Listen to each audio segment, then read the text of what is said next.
도통TV 생활문화 컨설팅. 안녕하십니까. 도통운세에서 운세활용법 중에 태어나서 요람에서 죽음까지 중에서 지난번에는 불임에 대해서 아기를 갖고자 하는데 안 들어서 하는 사람들 불임에 대해서 영상을 찍었습니다. 오늘 이 시간에 다룰 소재는 아기를 이제 임신을 해서 출산에 대한 부분을 지금 오늘 이 시간에 다뤄볼까 합니다. 출산. 우리는 누구나 신생아 새로운 집안에 아기가 오면은 다 온 가족이 축하를 하고 기뻐하고 좋아하고 그렇습니다. 자, 물론 새 생명이 이 지구촌에 왔는 것은 굉장히 환영해야 되고 굉장히 축복을 받아야 됩니다.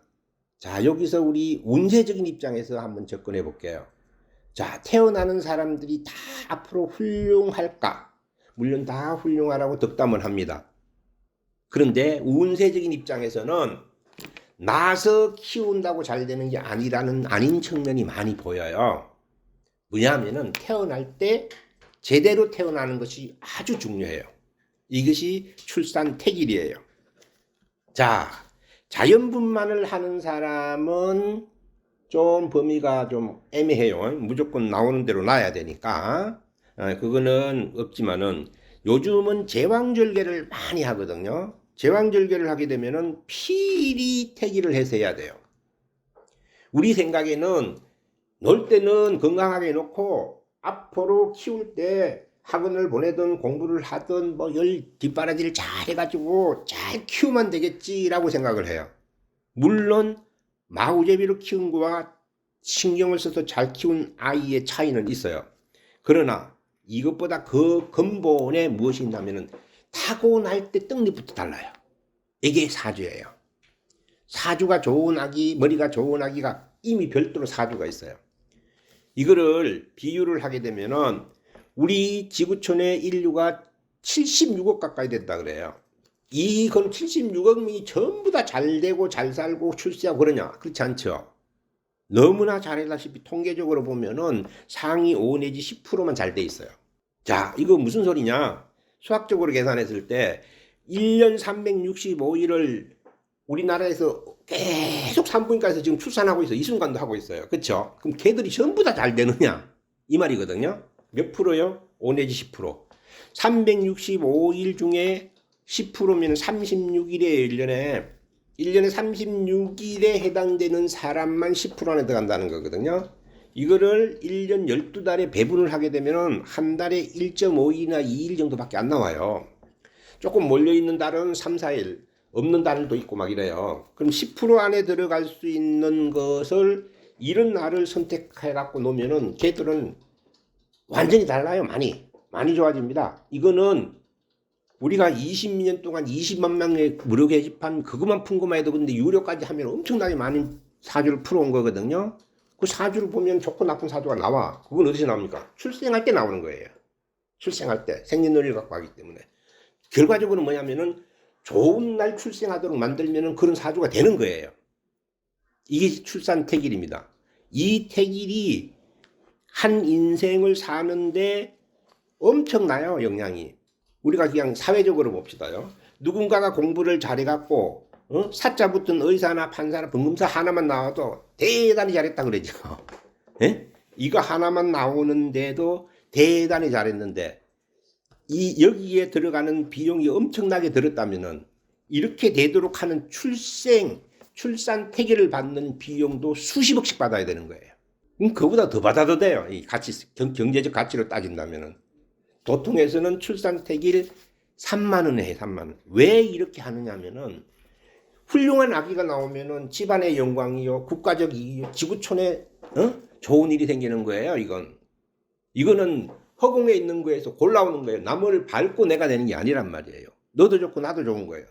무수하게 많은 날에서 가장 좋은 날에 가장 큰 영성을 불러올 수 있는 것이 이거예요. 이것이 사회복지라고 봅니다. 남의 돈 뺏어서 일로 주고 옮겨주는 거예요. 그거 어려운 사람 도와주고 그건 금전적 이동이에요. 무궁무진하게 하늘에 있는 고급 영성들이 얼마나 많은데 그 영성들이 와야 지구촌 발전이 됩니다. 그래서 출산태길은 거국적인 의미도 있고 개인적으로도 아주 훌륭한 아기를 가지고 집안의 영광이 되는 거라서 출산택일이 매우 중요합니다. 그래서 필히 제왕절개를 할 때는 택일을 꼭 받아서 하시라. 그러면은 우리는 자연분만 할 긴데 자연분만 하지 말고 제왕절개를 할까요? 이런 분들이 있어요. 그건 아니죠. 자연분만은 운대로 오는데 자연분만 하면 그럼 택일할 방법이 없지 않습니까? 이러잖아요. 꼭 그렇진 않아요. 정확하게 제왕절개는 인위적으로 하기 때문에 시간을 맞출 수가 있지만 자연분만은 딱 맞출 수는 없어도 어느 정도 선까지는 맞춰요. 예를 들어 갖고 23일이 좋고 24일이 안 좋다. 그럼 23일로 땡기는 방법을 쓰는 겁니다.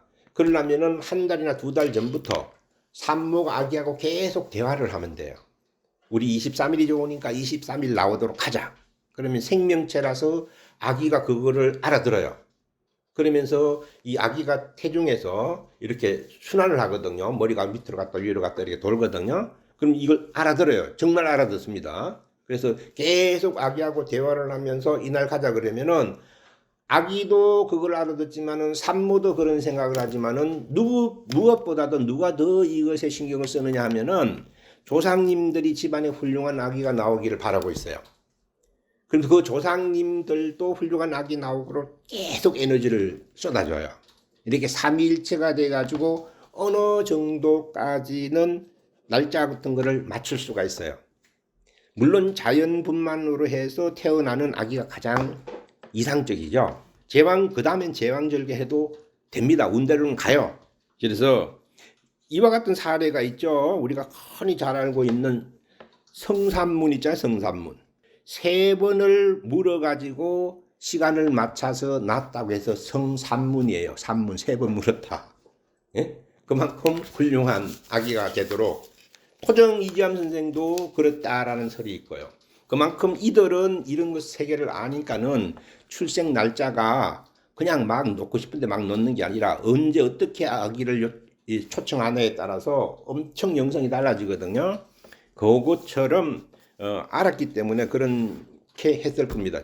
이거는 실제로 저희들이 운을 이렇게 상담도 하고 20몇 년 동안 실제적인 실전에서 겪어보면은 분명히 있어요. 좋은 날이 엄청나게 차이가 많이 납니다. 그래서 꼭 한번 이런 기회를 활용해 보시라.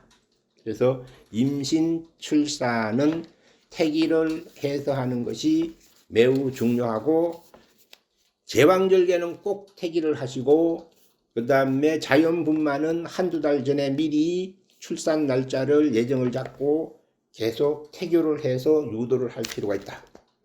이렇게 해봅니다. 자, 출산 택일 도움이 되셨기를 바랍니다. 구독, 좋아요 눌러주세요.